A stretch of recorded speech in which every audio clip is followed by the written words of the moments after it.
ఉంటావా ఇది ఉంటావా నన్ను అడిగినప్పుడు ఇట్లా అడుగుతా ఉన్నారు ఏదైతే బెటర్ అంటే పిసిసి ప్రెసిడెంట్ వద్దులే అది మళ్ళీ ఇంకో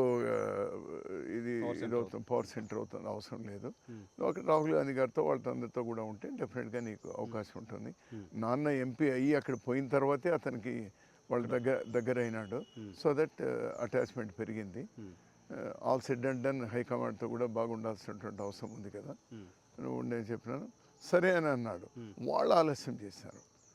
వాళ్ళప్పుడు అతన్ని సెంట్రల్ మినిస్టర్గా తీసుకొని ఇచ్చేసి ఉండింటే డిలే చేయకుండా ఉండి ఉంటే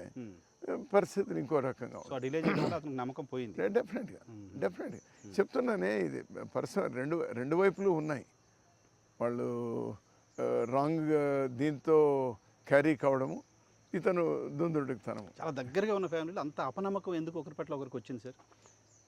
మధ్యలో ఉన్నటువంటి వాళ్ళే పెంచినారు ఇంకా మాలాంటి వాళ్ళకు అప్పుడు చివరికి ఉన్న విషయాలు చెప్దామంటే